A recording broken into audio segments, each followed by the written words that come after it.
విజయ్ మీద అయితే కేసు పెట్టలేదు, కానీ విజయ్ అక్కడ చేసిన యాక్టివిటీ మీద ఇప్పుడు డిఎంకే టీవీఆర్ పార్టీలు రెండు కూడా కొట్టుకుంటున్నాయి. విజయ్ నరహంతకుడు రక్తహంతకుడు అంటూ అతని చేతికి ఒక రక్తపు ముద్రలు పెట్టిన పోస్టర్లని డిఎంకే వాళ్ళు పబ్లిక్ చేయటం, దాన్ని చించడానికి టీవీకే వాళ్ళు ప్రయత్నిస్తే ఇద్దరి మధ్యన ఘర్షణలు చోటు చేసుకున్నాయి. ఇదే సందర్భంలో ఇంతకుముందే చెప్పినట్టు ఇది పక్కా ప్లాన్తో జరుగుతోంది.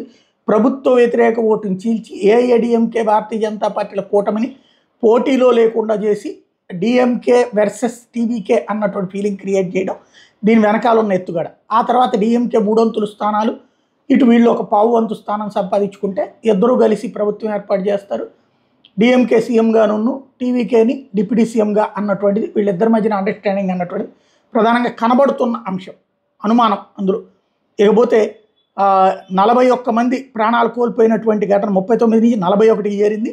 దీంట్లో ఉద్దేశపూర్వక రాజకీయ బల ప్రదర్శన వల్లే ఈ సంఘటన చోటు చేసుకుందని పోలీసులు ఎఫ్ఐఆర్లో మెన్షన్ చేసుకొచ్చారు. ఏదైతే ర్యాలీ శనివారం ఉదయం 9 గంటలకు ప్రారంభం కావాల్సి ఉంటే 11 గంటలకి చూస్తే భారీ ఎత్తున జనం తరలొచ్చారంటే 9ంటికి జనం పెద్ద రాల, 11ంటికి తరలొచ్చారు. దాంతో మధ్యాహ్నాన్ని అంటే ఆయన అలిగాడో ఫీల్ అయ్యాడో కానీ మధ్యాహ్నం అభిమానులను ఉద్దేశించి ప్రసంగిస్తారని ప్రచారం చేశారు 1 గంటకనేది. దాంతో భారీ జనసందోహం ఆ టైంకి అక్కడ చేరడానికి రెడీ అయ్యారు. దానివల్ల ప్రజలు అలా ఏది ఆయన లేట్గా వచ్చాడు, దానివల్ల ప్రజలు ఎండలో నిల్చుండిపోయారు. విజయ్ వస్తున్న బస్సు షెడ్యూల్కి భిన్నంగా పలు చోట్ల ఆగింది.